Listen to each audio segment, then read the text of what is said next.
Timirandasya Gyananjana Shalakaya Chakshunaminitan Jena Tasmai Shri Gurave Namaha Guruve Gaura Chandraya Radhikaye Tadalaye Krishnaya Krishna Bhaktaya Tad Bhaktaya Namo Namaha Yam Pravajantam Anupeta Apeta Kutyam Dvapaino Viraha Katara Ajuhava Putreti Tan Mayataya Taravo Binedus Tam Savabhutam Hridayam Munimanatosmi Narayanam Namaskritya Naram Chaiva Narottamam Devim Saraswatam Vyasam Tato Jayamudirayet Bhaktya Vihina Parada Lakshai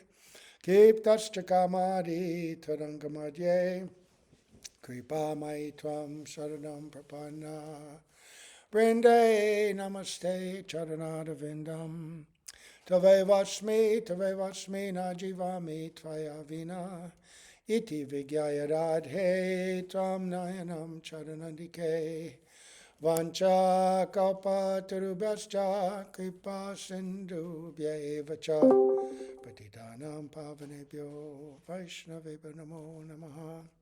So we are going to continue hearing the beautiful Chaitanya Bhagavat.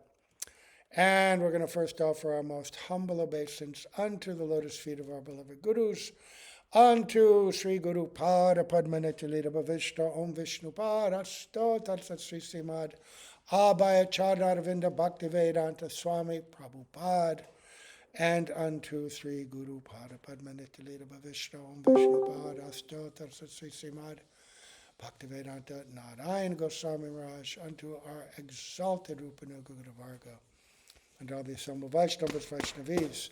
So, we weren't able to give class yesterday. Too tired. Every couple of weeks, just fatigue just overcomes, and weren't able to do it. Sorry. But today, we're back.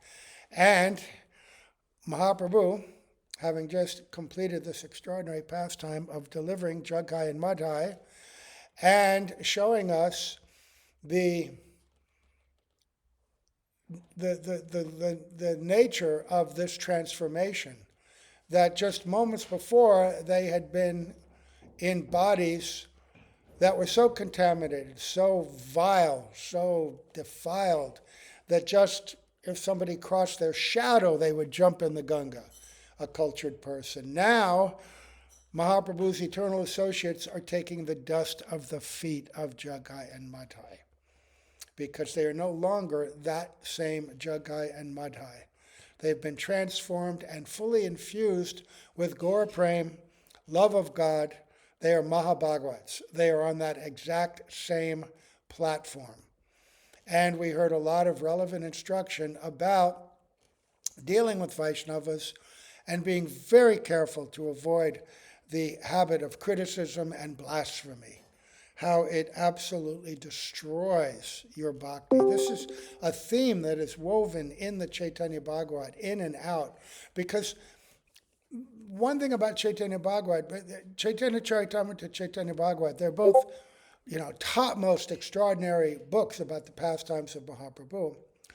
But at least from my perspective, it seems like Chaitanya Charitamrita is very carefully presenting more direct philosophical discussion. There's discussion with Rupa, instructions to Rupa Goswami from Mahaprabhu, to Sanatana Goswami, Roy Ramananda Samvad, that extraordinary discussion, Sarvabhauma Bhattacharya, Prakasananda Saraswati, so many philosophical discussions, and woven throughout the pastimes of Mahaprabhu, also so many explanations, right?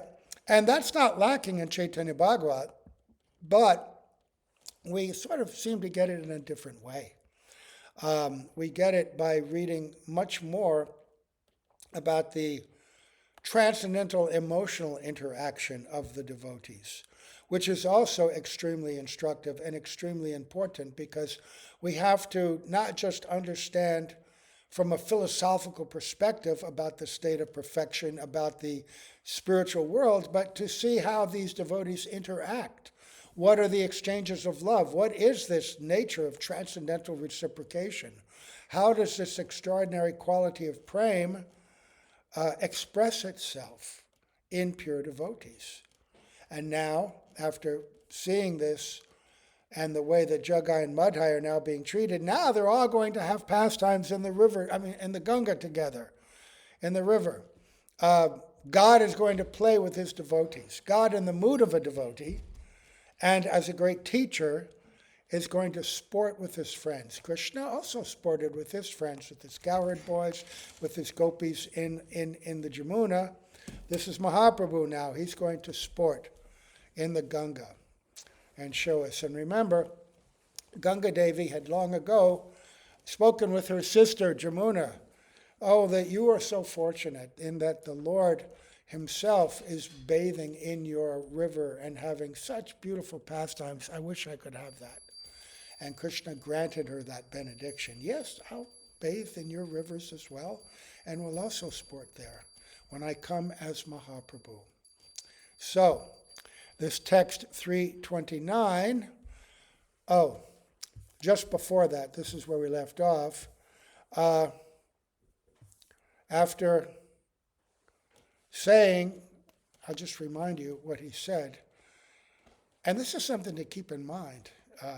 It just has been pervading my mind in so many ways. When he talked about the nature of Mahabhagavat, he said, now know for certain that whoever gives these two food, something to eat, when they eat, I taste it. I taste it. This is how close, how bound, how tadatmek the devotee and the Lord are. The Lord is so close to the devotee in heart, that devotee, the Lord is in his heart, and that devotee is in the Lord's heart. When the devotee eats, the Lord is tasting it. And what is he tasting? We find out when we read books like Prem Samput and Vilab Kushmanjali, and read the commentaries of our acharyas, that they're tasting each other's moods of love. That when the devotee eats, he's thinking, oh, this has been offered to the Lord. I am offering it to the Lord. This is for his pleasure. And he's immersed in a very special mood of love. And Krishna wants to taste that love of his devotee. That's what he's tasting. And the devotee, in Antya Leela of Chaitanya Charitamrita, Mahaprabhu gives us extensive description of Mahaprasad, Ardhanamrita, that which has been tasted by Krishna. This is what we're tasting when we taste Mahaprasad. This is what they taste.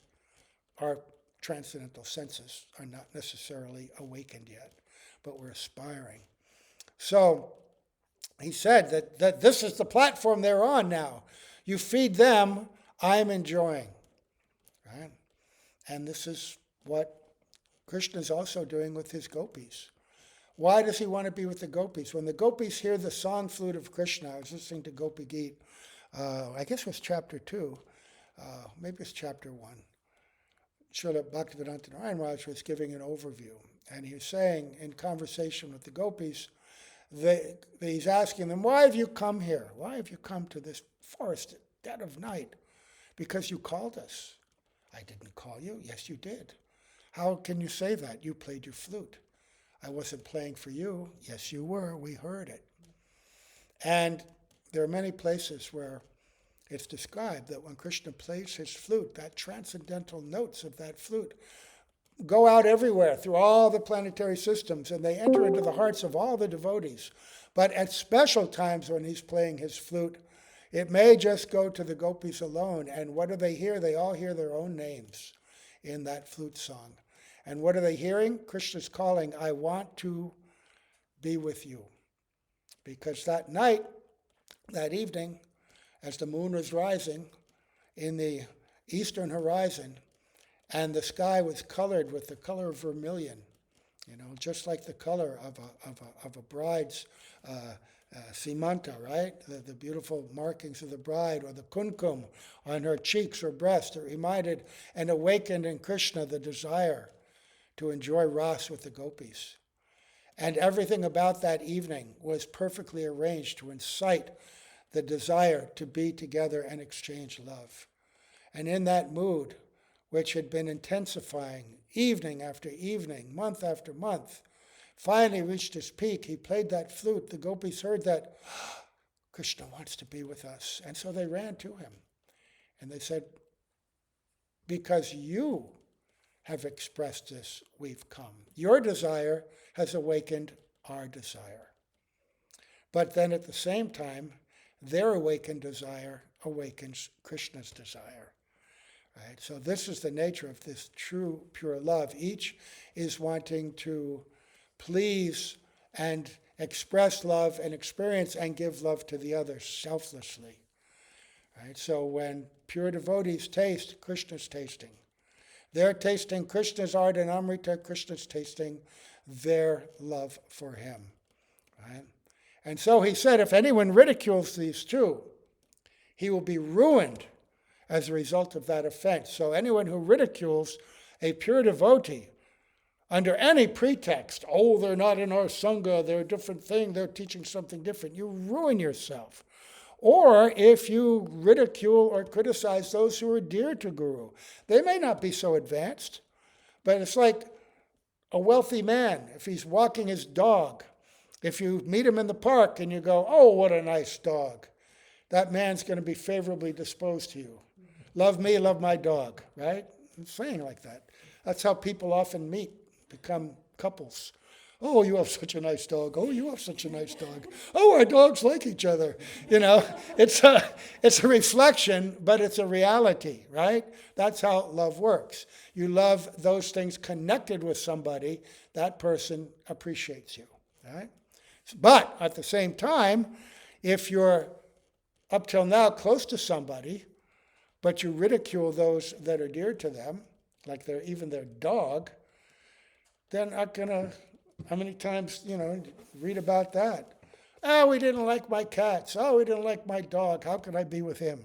Right? That's how love works.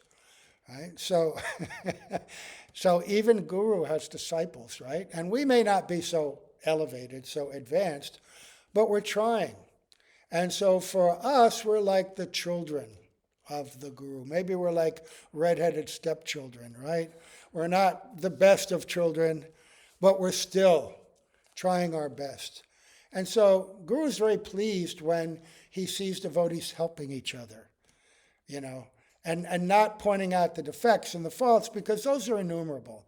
This is a world full of fault. There's nothing but fault in the Kali Yuga, pervading our body, right? But just as Jagai and Madhai, by embracing and surrendering to Nityananda, right, who is the principle of Guru, the original complete principle, Akhanda Guru Tattva, they were saved.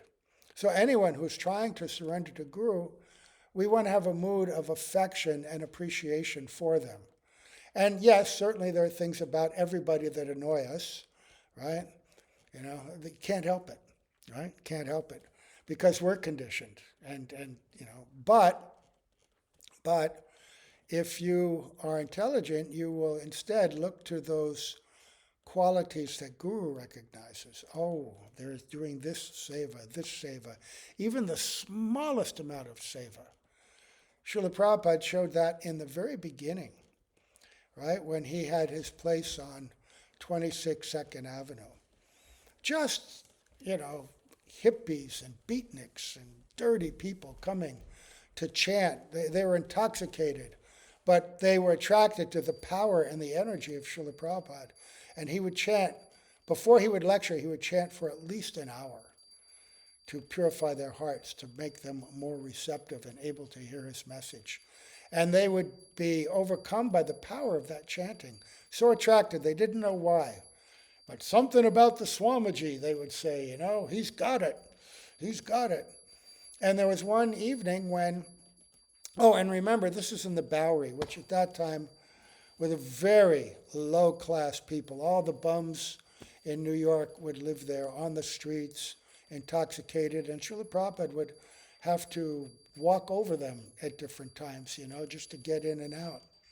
But he was so magnanimous and so much a gentleman, such a well-wisher, so loving and kind, that everybody in the area knew him and liked him, the Swami. They could not but help it, He's Krishna's representative. I mean, in the Western world, we would think that Jesus would be like that. If Jesus walked among us, nothing but love, right?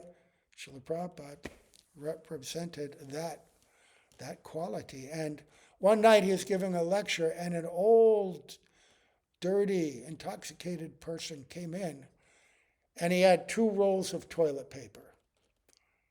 And Srila Prabhupada was speaking, and he looked at him and showed the toilet paper, and he walked to the end of the room where the bathroom was, and he went inside and put it in there, and then he walked out. And Srila Prabhupada acknowledged him, and then afterwards he said, "Just see." I can't remember his exact words, but it was like, anyone, the desire to serve Krishna can awaken in anyone. He was recognizing, and the sukriti for that person, the spiritual benefit, you can't calculate it. In the presence of a pure devotee, offering service to him and to those and to his mission. That person probably died a few years later, born in a much more auspicious condition. Just by that act alone, so much. And hearing the chanting, right? Probably chanting Namabhas at some point. The Krishnas, this and that. Freed from so much, right? So, we want to have that broad vision. And Mahaprabhu says, if anyone ridicules these two, he will be ruined as a result of that offense, right? So, and Srila Saraswati Prabhupada gave this reference that there's this example in Vedic logic. They use these different examples. And one example is in childhood, a girl, when she's very little, she may run around naked, right? Later on, she grows up and then she has children of her own. Should she be seen and expected to be running around naked at that time?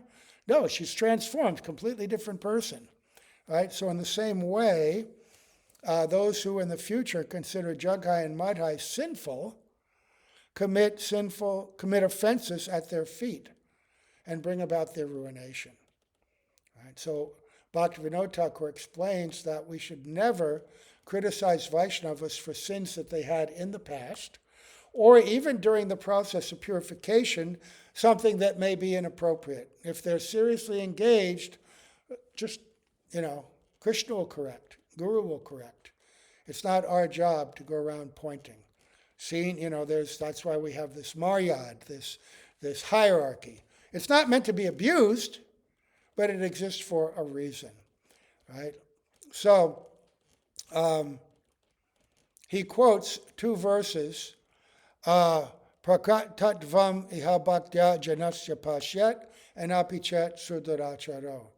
How Krishna sees the developing bhakti in the person, and they will fix the sin, the problem, right? Once person is turned to bhakti, it's very powerful.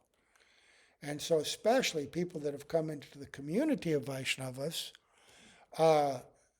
you be very generous towards them, very generous, and help them, right? And if you criticize, what will happen? Gurudev said, that fault which you're detecting, you're making a psychic connection with it, and it will come into your heart. You're actually freeing them from that.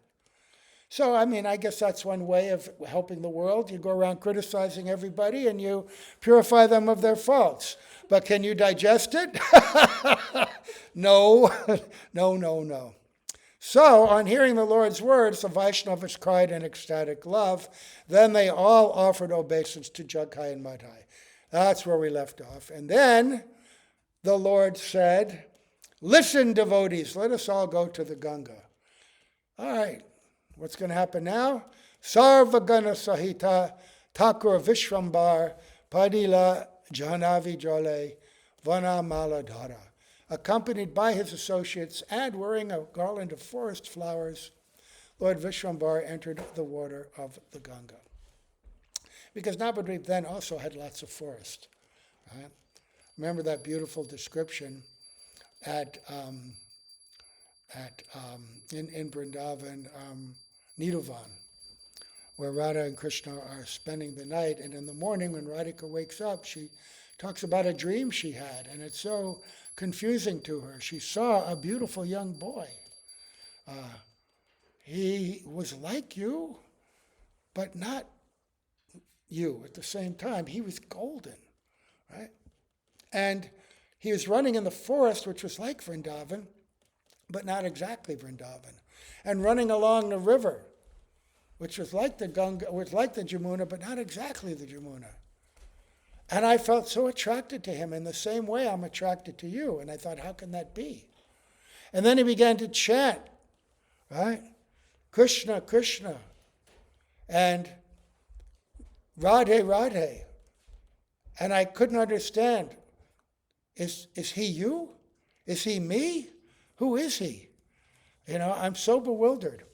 So Navadvip is non-different than Vrindavan, but it has specialities. But Mahaprabhu now, in a beautiful Vaijayanti garland of forest flowers, Vaijayanti Mala, he's going to go bathe in the Ganga with his associates. Okay. So, and in this verse, there's the word Vana Mala Dhara. Saraswati Prabhupada says that can mean Sri Krishna or Sriman Mahaprabhu. Right? So, Kirtana Anande Jatta Bhagavatagan Shishu Praya Chanchala Charitra Savakshana. Due to the ecstasy of Kirtan, all the devotees constantly behaved like restless young boys. Maha, they just threw off all the formality of being a scholar, a brahmana, whatever their position was. Within their heart, they're awakened like this joy. They're experiencing the mood of young boys, like cowherd boys, right? How could that be? Are they all cowherd boys in Krishna Lila? Not necessarily. Some may be in a mood of Madhurya as gopis, as manjaris. Some may be in other moods, but they can be the direct mood of their internal emotion, or they can be a sanchari bhav, a very powerful transitory emotion that comes in the pastime. So Maha Bhavya Vritha Sabha Seha Shishumati Ehi Mata Hoya Vishnu Bhaktira Shakati. Although they were all greatly learned and mature, they behaved like young boys. This is the potency of devotional service to Vishnu. Right. Externally, they may have had beards and top knots and, being very educated and positioned in society, but they're just experiencing the emotion and the ecstasy of being young boys, which is a good thing. Right? Even for us, we should embrace our inner child. Not the foolishness of the child, the ignorance, but the carefree innocence and joy of a child.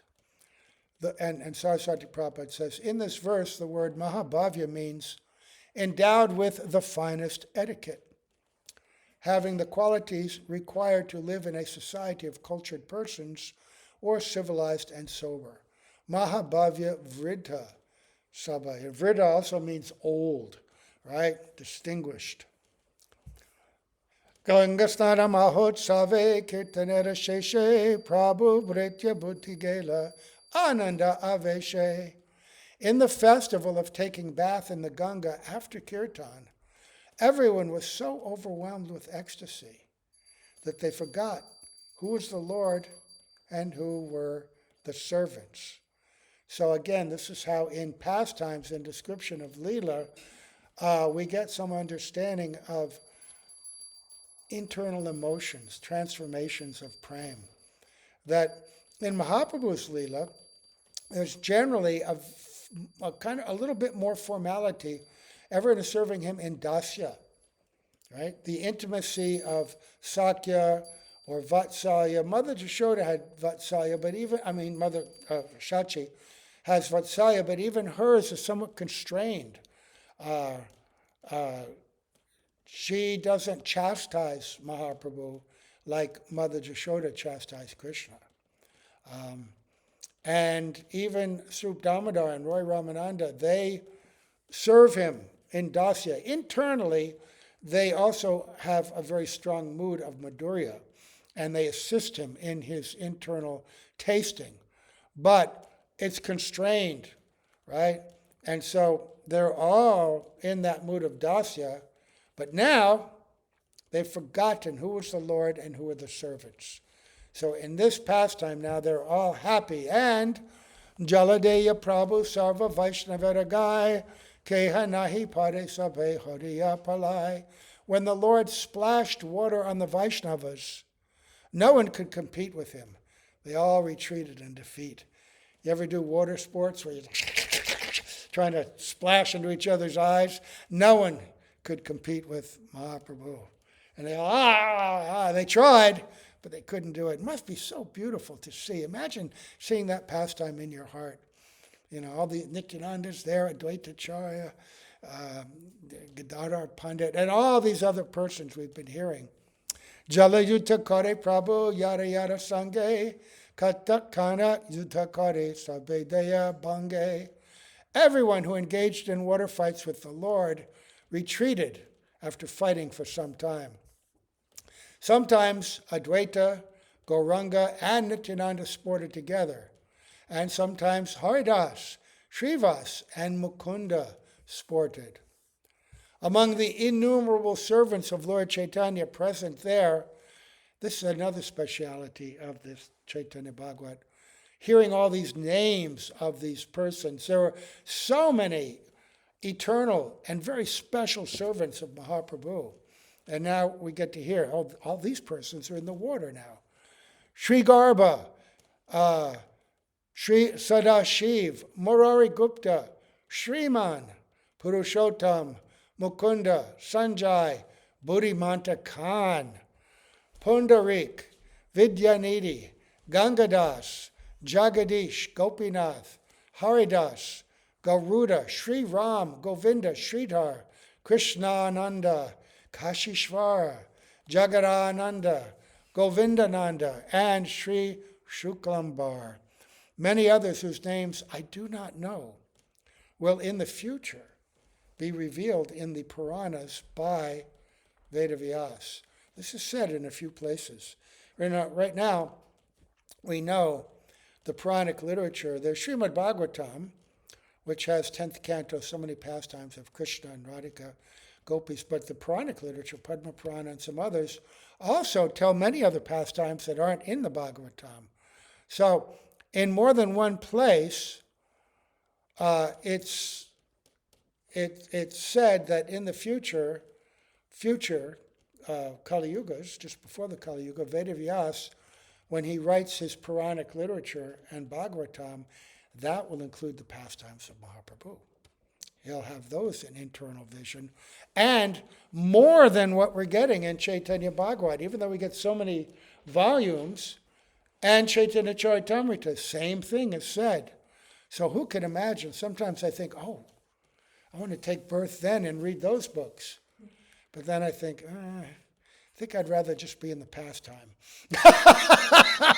and see it with my own eyes. I don't want to risk being a conditioned soul and having to read the book and hope for the position. I hope by then I'm back, and maybe I'll take birth, but I don't want to be a conditioned soul. Yeah, I would love to read the Revelations, but I want to read them from a different perspective, relish them transcendentally. So all these persons.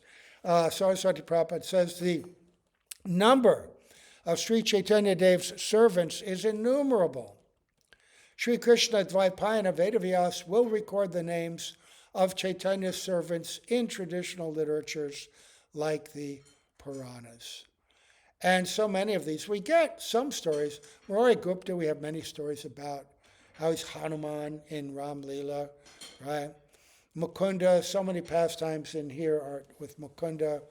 Buddhimanta Khan, he's mentioned in the Navadita Mahatmya, where in a previous life he was, what name of that king? We go to his place. Samudra, is it Samudra Sain? No. Anyway, he was a very wealthy king, and he couldn't give up his attachment to being the king, right? Even though he's quite old, he was still managing wives, consorts, maidservants, all that, ministers, power. And he was a good-hearted soul, but he's still attached. So Narad came to him and instructed him and said, why are you, your sons are old enough, you should be, practicing bhakti. And he was living in, which island? Not Godrum. Anyway, the one that we walk up to on the way to Harihara Chatra, right? And then further on to Nrsimhapali. On the way, we're going to this place. Oh, how can I not remember this? So, any rate, so he begins to, he renounces and does meditation and prayer, and Mahaprabhu comes to him and consoles him and says, don't worry, in the future you will appear here with me, and you will be a great servant of mine. And he was Buddhimanta Khan, who was also very wealthy, but he was not attached to his wealth, and Mahaprabhu engaged him in very important services with that wealth, right? Sri Ram, we hear about Govinda, Sridhar, Kashishvara, Jagadananda, so many pastimes with Jagadananda, and Sri Shukambar. Shukambar was the first house that Mahaprabhu invited everybody when he came back from Gaya and showed his devotional sentiments at the house of Srivas. He said, come tomorrow to the house of Shukambar, and I will explain so many things to you. And the most confidential devotees came to that place. And Shukambar, Mahaprabhu told him, cook for me. And he said, wow, can I cook? And the devotee said, just do it. You'll be empowered. And he made a beautiful feast for Mahaprabhu. Anyway, these names and these personalities and their joyful pastimes, it's like hearing about Krishna and the gopis, Krishna and the cowherd boys, right? And in those descriptions, we get appreciation that bhakti in its realized state is far more than the constrained practices of us in Vaidhi Bhakti, where we have to be very careful not to let our material attachments and emotions come out, and in that expression thinking it's bhakti, right? Not aropsita bhakti, where we do things for our own pleasure and then ascribe it to bhakti. It's like when we're cooking. Let's make this pizza. Yeah, I want that one. Save that one for me. I want a big piece of that lasagna. While we're cooking it, way before it's offered. That's not bhakti. You have to, I can relate because cooking, I like to cook. And in every field of seva, it's like that. Like when doing the deities, I'm dressing the deities. Oh, everyone's going to praise me. I'm such a good pujari. I know how to dress them so nicely. I'm like a manjari serving Srimati Radhika. Oh, I hope they recognize me. Right? It's wonderful to do the seva. Just don't let the other thoughts impede. Right? Strive for the higher mood. Right? In that case, seek the higher ground. Sometimes we're enjoying to fight for the lower ground, humility, seva of the servant, but strive for the higher mentality. Because we always have the lower mentality in our heart, right? I remember when we used to, in Brooklyn, we had beautiful deities, Radha Govinda, and everybody wanted to do deity seva. It was hard to get it, though, because so many qualified people. And then every morning, we would greet the deities at the time of Guru Puja. They would have their cloth changed every morning. And everybody would so look forward to this. We're going to see Radha and Govinda once again in brand new clothing. What will they look like today? And there are pictures of the altar. By those standards, it was quite grand, actually. It was all marble and everything, but it wasn't very high, and you weren't very far away from them, actually, quite close. And they were only about this high, this where their feet were, and the curtains were quite close to that part. And just before it was time to open the curtains, we'd burn all kinds of frankincense, so much that the entire inside of the altar was completely obscured in that fragrant smoke. You couldn't see anything, right? And then they would put on the Govindamati Purusham, sung by our revered god sister Jamuna, which Prabhupada loved so much. He installed that song for the Guru Puja. And as soon as you heard those notes, remembrance of Srila Prabhupada coming into the temple would come into your heart, and that, he's coming to see the deities, and everybody's up there. And then all of a sudden the curtains would open, and you couldn't see anything but fog. Kind of like Krishna and his cowherd boys coming back home at the time of Goduli in the evening. So much dust raised by the hooves of the cows, you couldn't see them initially. You could hear them singing, bugles, horns, everything, but you couldn't see them. But then gradually, through the mist and the dust, they would emerge, and you'd see them. This is how Gopakumar described it.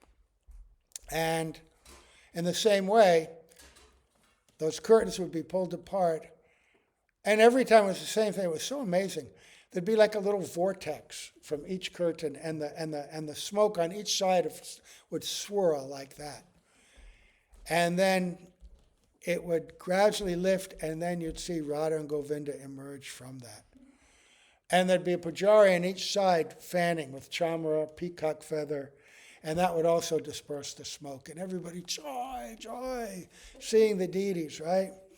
But if you were the pujari, and I was for some time, I got to dress Radha Govinda, me and Gopajana Balaba, temple president.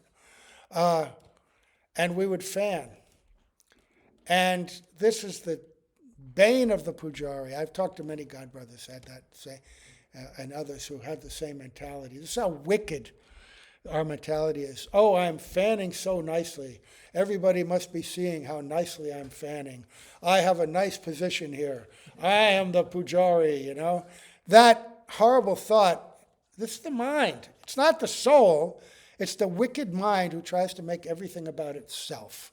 The soul is pure and just hankering for selfless, loving service to Krishna and all his devotees. But the wicked mind injects all these things. So imagine that. Because, on the other side of the curtain, you might look at the pujari for a second. Oh, that lucky guy, they get to do the seva. But you're looking at Radha and Govinda.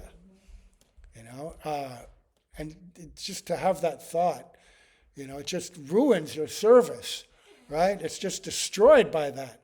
But you recognize it and realize, I'm just, lucky me. I'm doing this seva and I will be purified by it.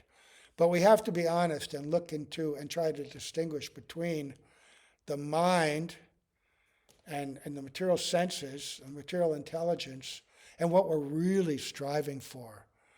And, what great fortune we have. I mean, serving the deity, that is so rare. Imagine that. In all the universes, some places Radha and Krishna have appeared. Here, Radha, Krishna, Lalita Saki, Vishaka Saki, Rupa Manjari, Rati Manjari, they've appeared. Srila Gurudev, Srila Prabhupada on the edge of the kunja, inviting us to enter into that seva. Right? They're there. Right? And if we recognize that, even for a moment, and pray in our heart, thank you for this service. Thank you for this opportunity. I'm so unworthy. Please make me worthy that someday, like even personalities like Raghunatha's pray, I just want to be the stick in the broom that you use to clean this kunja, the rooms of Srimati Radhika and Krishna. I just want to be any way to render insignificant service because I'm so insignificant. I'm so fallen, right? So now we get to hear about these pastimes of these great personalities. And again, This is perspective. They're all devotees. They're what we're striving to be. They all sported in the waters with one another. In the mellows of ecstatic love, some conquered and some were defeated. Like Krishna. Sometimes he defeats Subal or Sridham, sometimes they defeat him. Gadadhar and Gauranga engaged in water sports together. Nityananda and Advaita also sported in the water together. Gaura Gadadhar, Radha and Krishna, a special mood. The powerful Nityananda sportingly splashed water with great force into the eyes of Advaita. Advaita could not open his eyes, so in great anger he abused Nityananda. Nityananda madhyape kodila chakshukana kotohaite madhyapera hoila upasthana. This drunkard Nityananda has made me blind and deaf. From where has this drunkard come? Purport. Since Nityananda Prabhu splashed water in the eyes of Sri Advaita Prabhu, Sri Advaita addressed Nityananda as drunkard, and on the pretext of a loving quarrel said, "From where has this drunkard come? This fellow has obstructed my power of vision and made me blind." Drunkard how? Nityananda is drunk in love of Gauranga, right? And Advaita, he and Advaita have so many arguments and fights like that, ecstatic fights. But you always have to be careful to understand it and relish it for what it really is, right? It's joyful. He's actually praising him in so many ways. Srinivasa Panditera Mule Jatinai Kuttakara Avadute Ani Dilapani. Srivas Pandit does not belong to any caste. He brought this avadut from somewhere and gave him a place to stay. Sounds like an insult, right?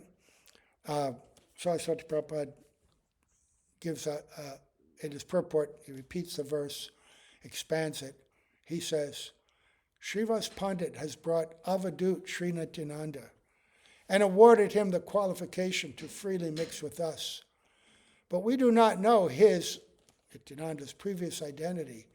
One should not allow this whimsical avadut, who is devoid of family prestige and aristocracy, to constantly remain with Mahaprabhu. So he's saying that because Srivas Pandit has allowed this unqualified person to be with us, he's also lost his caste, which is the tradition in those days. But actually, when he says Srivas Pandit Mule Jati Nai, he doesn't belong to any caste. That's true. He's a transcendental personality. He's Narad Muni. He is beyond any consideration of caste. He can go anywhere and give pure love of God to even the lowest, most sinful, right? And so many stories. Murari, the sinful hunter, right? Even Valmiki, who at one point was a sinful hunter. So many stories of Narad Muni. So he does not belong to any caste. He brought this avadut because Nityananda would stay in the house of Srivas from somewhere and gave him a place to stay. So he's glorifying him, but in a way, a joking way. All right, so look what's happened when you associate with such a person. Then you become like them. That's what we want. We want to find those kinds of persons whom, by associating with, we become mad like them. The stealthy son of Shachi can do so much, yet he constantly enjoys the company of this avadut. And then Nityananda responds to him. Nityananda replied, Mukhi nahi vasalaja harileya panayada kandele ki kaja. Nityananda replied, don't you feel embarrassed to speak like this? You have been defeated, so what is the use of quarreling? Purport. Sri Nityananda Prabhu said to Sri Advaita, you have been defeated in the water fight, yet you do not feel ashamed. Moreover, you approach me to quarrel with your head held high. Advaita called for them to come.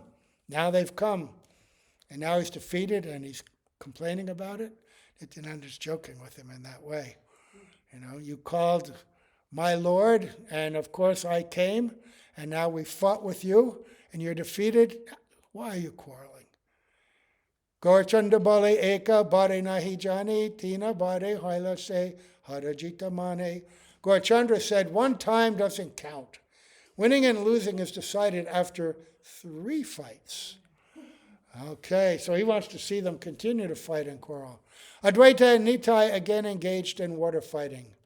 They are one, but for the purpose of sporting, they have become 2. Because Advaita is an expansion of Nityananda.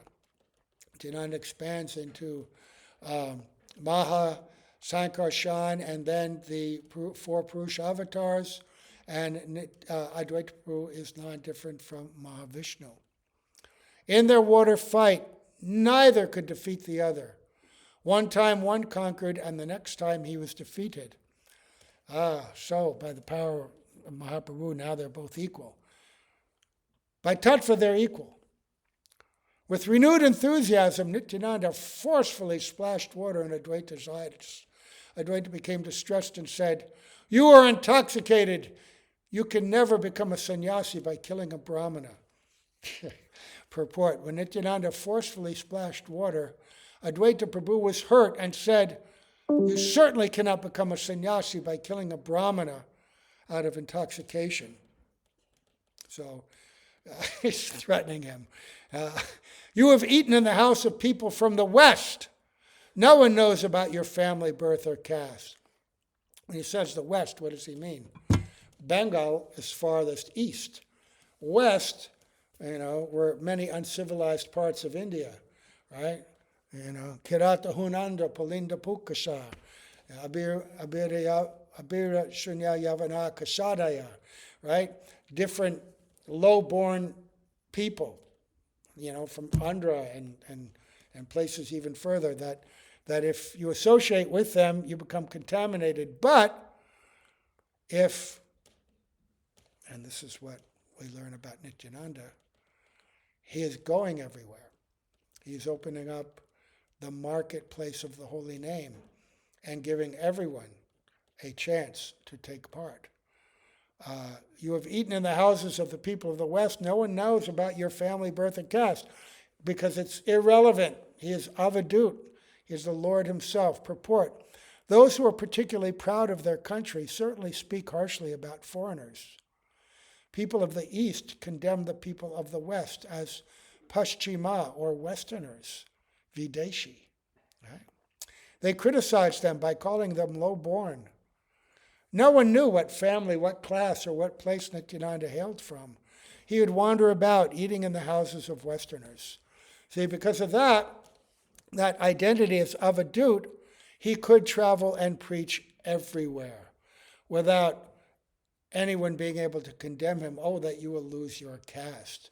So in the same way, our Srila Prabhupada went to the West and empowered those Videshis, non-Indians, non-Bengalis, if you would, to preach, and they could go anywhere. They weren't constrained by that self-conception. I'm a high-born Brahmana, I'm from India, I can't mix with these people. I identify as a servant of my Guru, a servant of Nityananda, a servant of Mahaprabhu. I can and will go anywhere and everywhere. Right?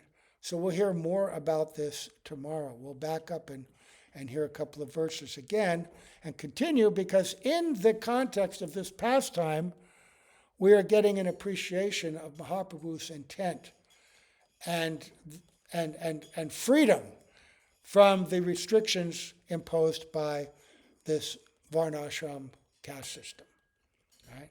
That this Daivi Varnashram, this Jaiva Dharma that Mahaprabhu has come to teach, is not restricted by this caste system. Anybody can become a Vaishnava. And it starts out with Jagai and Madhai, people who had lost everything and were considered the most condemned in the world. And yet, look what they've become. And now we're going to hear more and more. So we'll stop here and offer obeisance to our most merciful Srila Prabhupada, Srila A.C. Bhaktivedanta Swami Prabhupada, the Nityananda Vesh, the empowered representative of Sri Nityananda Prabhu, and to Srila Bhaktivedanta Narayan Goswami Maharaj, certainly his successor, one of many successors. Our Guru Parampara extends unlimitedly. And Srila Narayan Maharaj came so much to inform us about Srila Prabhupada and really show us how great he truly was. So, obeisance to him, to all the acharyas in our line, all the Vaishnavas, whoever were, whoever will be, all glories to the assembled devotees. Haribol.